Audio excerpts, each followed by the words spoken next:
महात्मा बुद्ध नगर वासियों को उपदेश दे रहे थे। महात्मा बुद्ध कह रहे थे कि संसार के माया जाल में मत फंसो, संसार से ऊपर उठो। संसार से ऊपर उठकर ही तुम संसार को जी सकते हो।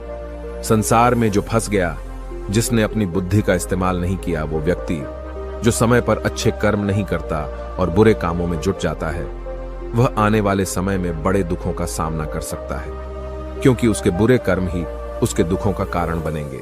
इसलिए आप सभी इस संसार की मोह माया अर्थात इच्छा, लालच, क्रोध इत्यादि को ध्यानपूर्वक देखते हुए अपने कर्म करें। इतना कहकर महात्मा बुद्ध ने अपना उपदेश समाप्त किया और वहां से चले गए। महात्मा बुद्ध जब ये उपदेश दे रहे थे तो वहां पर उस नगर का सबसे धनी व्यक्ति वहीं पर मौजूद था और उस व्यक्ति पर महात्मा बुद्ध की बातों का बहुत गहरा असर पड़ा।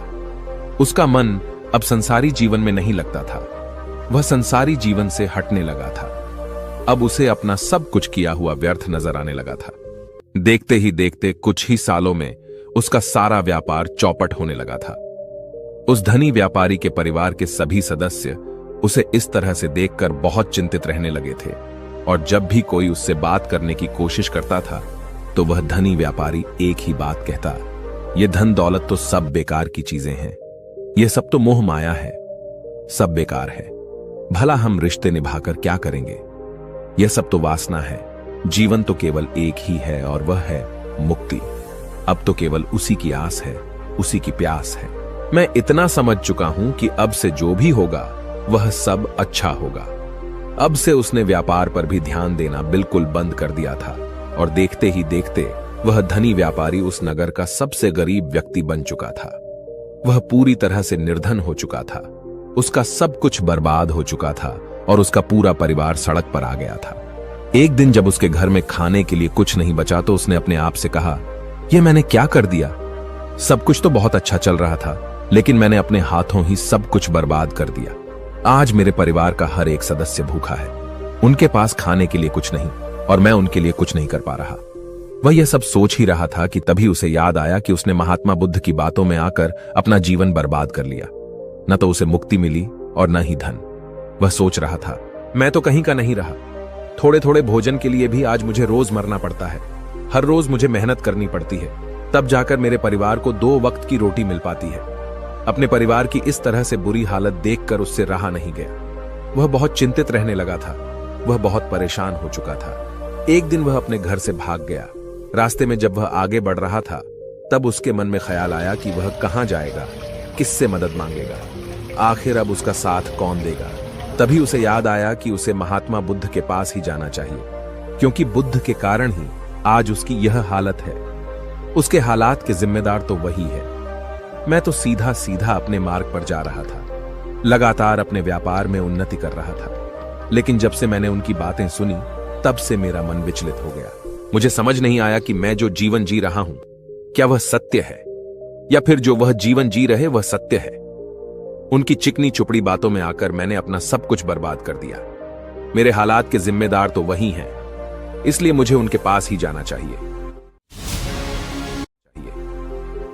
अपने मन में क्रोध लिए 2 दिनों की लंबी यात्रा करके महात्मा बुद्ध के पास पहुंचा और क्रोध में आकर महात्मा बुद्ध से कहता है, हे बुद्ध, आपको कोई ज्ञान नहीं, न ही आपने सत्य की प्राप्ति की है। आप तो केवल भोले भाले लोगों को फंसाना जानते हैं, अपनी चिकनी छुपड़ी बातों में उन्हें बहलाना जानते हैं। आप लोगों के सीधे पर का फायदा उठाकर अपनी प्रसिद्धि और अपनी प्रशंसा करवाते हैं। आप हमें ऐसे सपने दिखाते हैं जो कभी पूरे नहीं हो सकते। मैं भी ऐसा ही एक सीधा सादा व्यक्ति था और मैं उस नगर का सबसे बड़ा धनी व्यक्ति था। आपसे मिलने से पहले सब कुछ ठीक चल रहा था, मेरे पास धन की कोई कमी नहीं थी, सारे ऐशो आराम थे, सारी सुख सुविधाएं थीं। लेकिन जब से मैंने आपका उपदेश सुना, मैं आपसे इतना प्रभावित हो गया कि मैंने आपकी बातों को ही मानना शुरू कर दिया और वो सारी चीजें छोड़ दी जो मुझे संसारी जीवन से जोड़ती थीं।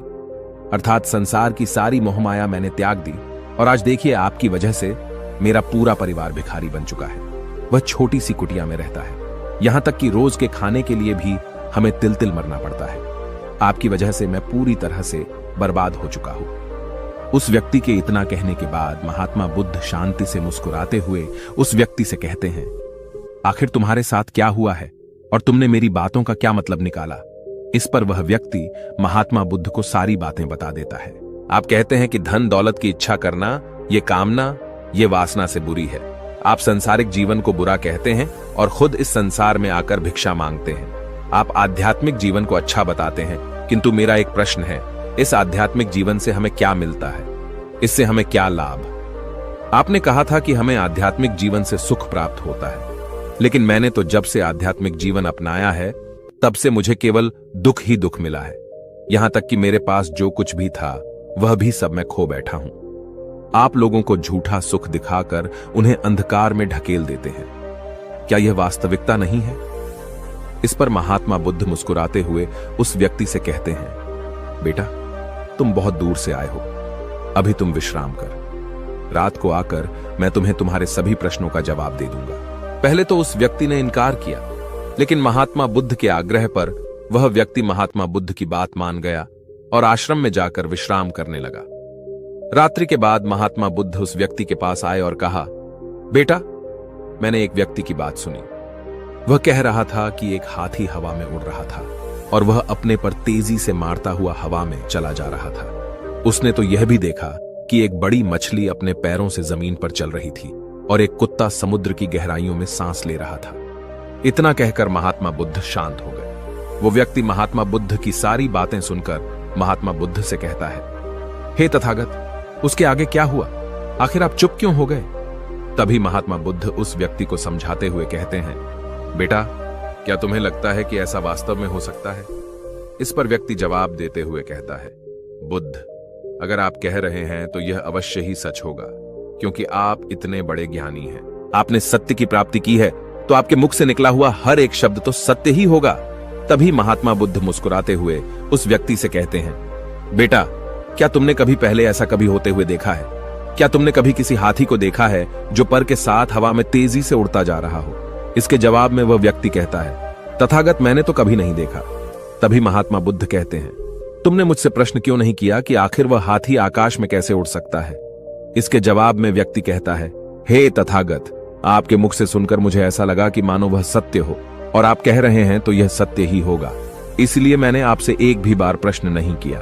तभी महात्मा बुद्ध उस व्यक्ति को समझाते हुए कहते थे, कभी किसी की बातों पर मत जाना, बल्कि खुद विचार करो। स्वयं सोचो कि उस बात में कितनी सच्चाई है। जो व्यक्ति कह रहा है, क्या वह सच है? आखिर वह कहना क्या चाहता है? हो सकता है कि वह कुछ और कहना चाहता हो और तुम उसका अर्थ कुछ और ही निकाल रहे हो। कम से कम तुम्हें एक बार प्रश्न करके यह समझना तो चाहिए कि आखिर वह कहना क्या चाहता है। अगर तुम मुझसे पूछते कि आखिर वह हाथी हवा में कैसे उड़ सकता है, तो इसका जवाब मैं तुम्हें अवश्य देता। मैं तुम्हें ऐसा बताता कि एक छोटा सा बच्चा अपने खिलौनों के साथ खेल रहा है। वह हाथी को हवा में उड़ा रहा है और कुत्ते को पानी में डूबा रहा है, और रही बात मछली की, तो वह उसे जमीन पर चला रहा है। क्या ऐसा संभव नहीं हो सकता? इसके जवाब में व्यक्ति कहता है, हाँ, बिल्कुल ऐसा हो सकता है कि महात्मा बुद्ध उस व्यक्ति को कहते हैं। इसी प्रकार मैं कभी किसी को निर्धन या गरीब होने के लिए नहीं कहता। निर्धनता या गरीबी तुम्हारे विकास में बाधक बन जाती है, जिससे तुम और कुछ नहीं सोच पाते, न ही कुछ समझ पाते हो। इन भिक्षुओं को देखो, जब इन्हें भोजन की आवश्यकता होती है तो ये भिक्षा मांगने के लिए निकल पड़ते हैं, लेकिन यह भिक्षा कहां से आती है?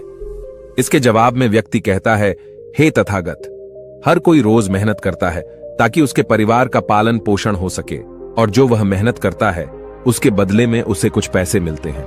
उन पैसों से भोजन खरीदता है और वही भोजन वह आपको भी सौंपता है, और वहीं से भिक्षा आती है।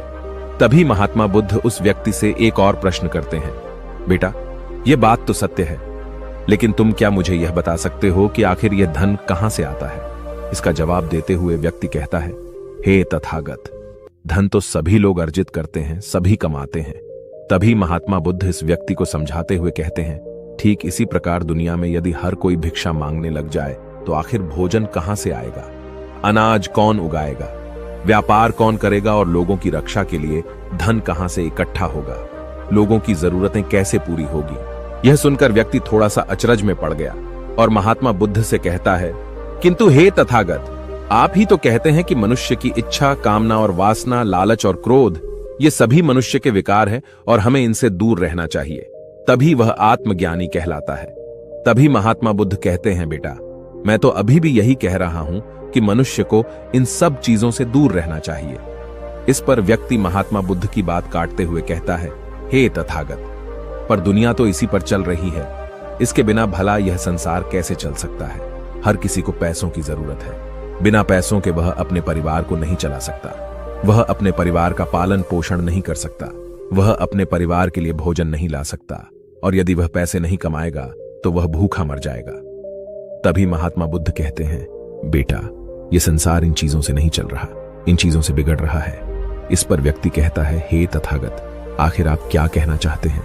मैं आपकी बात समझ नहीं पा रहा। संसार में इच्छा, कामना, वासना और क्रोध ही तो है, और जब हम इनका त्याग कर देते हैं तब हम आध्यात्म के मार्ग की ओर आगे बढ़ते हैं, अर्थात मुक्ति के मार्ग पर, यानी कि हम सन्यासी के मार्ग पर चलते हैं। इस पर महात्मा बुद्ध जवाब देते हुए कहते हैं, बेटा, तुमने जो कुछ कहा वह भी एक बहुत बड़ा सत्य है। इच्छा, कामना, वासना और क्रोध, ऐसे ही बुरी भावनाओं को छोड़ देने से हम संसार छोड़कर सन्यासी हो जाते हैं, और इन्हीं सभी चीजों को छोड़कर भी हम संसार में जी सकते हैं, धन कमा सकते हैं, मान, पद, प्रतिष्ठा और सम्मान कमा सकते हैं, क्योंकि हम सब अपना कर्म ही तो कर रहे हैं। एक किसान खेती करता है, पर वह अपनी खेती बिना बुरी भावनाओं के भी कर सकता है। एक व्यापारी व्यापार करता है, और इस व्यापार में चीजों को यहां से वहां पहुंचाना होता है, और वह व्यापारी इन चीजों को बिना बुरी भावना के कर सकता है। ठीक उसी प्रकार एक राजा भी अपनी प्रजा की रक्षा करता है, और वह भी अपने कर्म बिना किसी बुरी भावना के कर सकता है। और एक भिक्षु इन सभी लोगों को सही प्रकार और सही कार्य करने के लिए मार्गदर्शन करते हैं, जो उस भिक्षु का कर्म है, जो उसका कार्य है। और जो व्यक्ति जागृत होकर अपने कर्मों का सही पालन करता है, वास्तविकता में वही सन्यासी है, वही भिक्षु है, क्योंकि हम जो भी कर्म कर रहे हैं वह हमारा इस संसार में रहने के लिए, जीवित होने के लिए, जीवन जीने के लिए केवल एक माध्यम मात्र ही है। उसे छोड़कर हम कुछ भी नहीं पा सकते, और हमारे सभी कर्म करते हुए हमारा मुख्य उद्देश्य जागृत होना है, खुद को पहचानना है, खुद को जानना है। एक बार यदि हमारे भीतर ज्ञान का उदय हो गया, तब हम चाहे जो भी करें, वह फिर संसारी हो या सन्यासी, सब एक ही होते हैं। इस पर व्यक्ति महात्मा बुद्ध से कहता है, हे बुद्ध, किंतु मैंने तो देखा है कि आप अपने संघ में उन लोगों को भी शामिल कर लेते हैं जो लोग अपने परिवार को छोड़कर आए, अपने माता पिता को छोड़कर आए हैं, अपने बीवी बच्चों को छोड़कर आए हैं।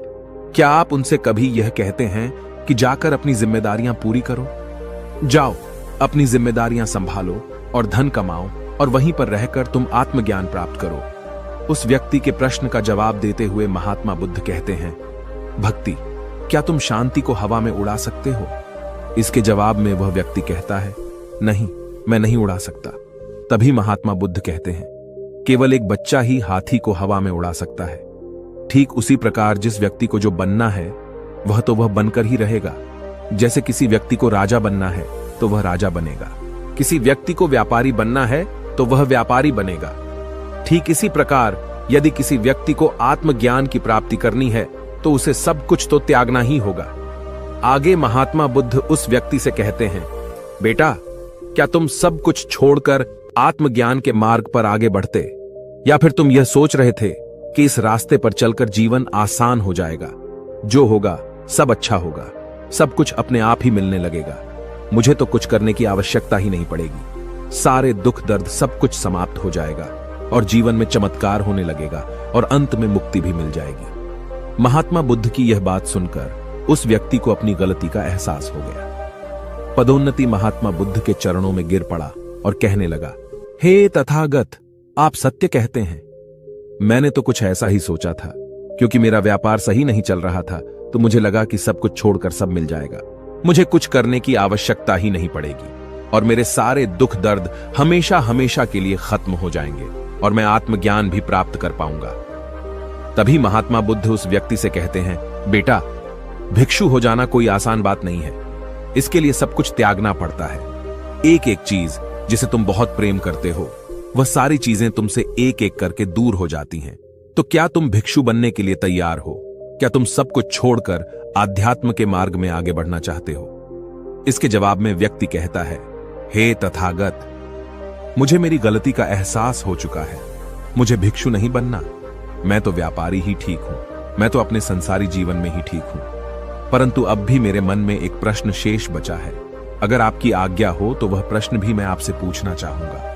तभी महात्मा बुद्ध उसे आज्ञा देते हैं। इस पर व्यक्ति कहता है, हे तथागत, आप ही तो कहते हैं कि धन नहीं कमाना चाहिए। पद, प्रतिष्ठा, अहंकार हमें दुख की ओर ले जाते हैं, और संसार में यही तो है और क्या है। यदि हमें संसारी जीवन जीना है तो हमें यह सब तो करना ही पड़ेगा। तभी महात्मा बुद्ध मुस्कुराते हुए उस व्यक्ति से कहते हैं, क्या तुम्हें भूख लगी है? इस पर व्यक्ति कहता है, हां तथागत, मुझे बहुत भूख लगी है। तभी महात्मा बुद्ध उस व्यक्ति को भोजन करवाते हैं। उसे भरपेट भोजन खिलाने के बाद महात्मा बुद्ध उस व्यक्ति से कहते हैं, लो और खाओ, ये सब तुम्हारे लिए ही है। इसके जवाब में वह व्यक्ति कहता है, तथागत, मैं पहले ही बहुत ज्यादा खा चुका हूं, अब मुझसे और नहीं खाया जाएगा। मेरे पेट में अब थोड़ी भी जगह नहीं रह गई है। यदि मैंने और अधिक खाया तो मेरा पेट दर्द करने लग जाएगा और फिर मुझे तरह तरह की परेशानियां होने लगेंगी। मैं परेशान हो जाऊंगा।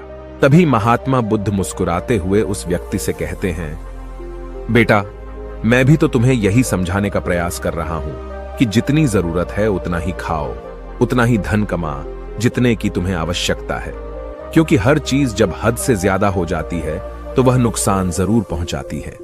फिर वह चाहे धन हो, चाहे इच्छा, चाहे लालच या फिर कामना या वासना, सब कुछ हद से ज्यादा आपको नुकसान ही पहुंचाएगा और यह सब आपको केवल दुख ही देंगे। इसलिए इन्हें नियंत्रण में रखना चाहिए। जितने की हमें आवश्यकता है उतना ही हमें चाहिए, और जब आप इसे नियंत्रण में रखते हैं तो यह कभी आपको दुख नहीं दे पाएगा। आप हमेशा सुखी रहोगे। आ गई। महात्मा बुद्ध उस व्यक्ति से कहते हैं, भर दे। धन कमाना आवश्यक है, क्योंकि धन की कमी नहीं होनी चाहिए, भोजन की कमी नहीं होनी चाहिए। किसी भी कार्य को करने के लिए मन में इच्छा की कमी नहीं होनी चाहिए, लेकिन उसी के साथ में यह भी ध्यान रखना है कि इच्छा अत्यधिक भी नहीं होनी चाहिए। और मैं तुम्हें यही समझाने का प्रयास कर रहा हूं। मैं तुम्हें यही ज्ञान देने का प्रयास कर रहा हूं कि मध्य में रहो, न कम न ज्यादा। इसलिए जाओ और धन कमा व्यापार करो। अपने कर्म से न केवल अपना बल्कि दूसरों का भला भी करो। जब तुम अपने किए के सांसारिक कार्यों से लोगों का भला करते हो, तब तुम में और किसी सन्यासी अर्थात किसी भिक्षु में कोई अंतर नहीं रह जाता। बस सभी के मार्ग अलग होते हैं, लेकिन मंजिल एक ही होती है और तुम कभी मार्ग से भटक न जाओ। इसलिए ऐसे लोगों की संगत में रहना जो तुम्हें आत्मज्ञान के सीधे मार्ग पर ले चले, जो सांसारिक जीवन से हटकर नए जीवन में प्रवेश करवाएं, क्योंकि वे लोग बुराइयों से लड़ने में तुम्हारी मदद करेंगे। तुम्हें ताकत मिलेगी और तुम लगातार बिना विचलित हुए आध्यात्म के मार्ग पर लगातार आगे बढ़ते चले जाओगे। इतना कहकर महात्मा बुद्ध शांत हो गए। वह व्यक्ति महात्मा बुद्ध को प्रणाम करके कहता है, हे तथागत, आपकी शिक्षाएं तो बिल्कुल अलग हैं। आप जो कहते हैं उसके पीछे का अर्थ कुछ अलग ही होता है, बहुत सीधा और सरल, लेकिन हम उसे समझ नहीं पाते। आपके पास चमत्कार का आश्वासन नहीं है, पर आपके पास वह मार्ग है जिस मार्ग पर चलकर मैं अवश्य ही अध्यात्म को प्राप्त कर सकता हूं, जिससे मेरा और लोगों का सभी का भला होगा। हे तथागत, यह मेरी ही गलती थी कि मैंने आपकी बातों का गलत मतलब निकाला और एक व्यापारी होकर भी मैंने अपने कर्म को छोड़ दिया और यह सोचने लगा कि अब अपने आप ही सब कुछ होगा, सब कुछ अच्छा ही होगा। लेकिन यह सत्य है कि अपने आप कुछ नहीं होता। जब हम हाथ पैर चलाएंगे, काम करेंगे, कर्म करेंगे, तभी हमें फल मिलेगा। जब हम हाथ पैर मारना छोड़ देते हैं तो नदी का बहाव हमें अपने साथ बहाकर ले चला जाता है और तब हमारे हाथों में कुछ नहीं रह जाता, और यही मेरे साथ भी हुआ है। हे तथागत, आज से मैं आपको वचन देता हूं कि मैं अपना कर्म पूरी ईमानदारी के साथ करूंगा। आपके दिए हुए मार्ग पर मैं पूरी ईमानदारी से चलूंगा। मैं आपको वचन देता हूं कि मैं एक अच्छा व्यापारी और एक अच्छा इंसान बनकर रहूं।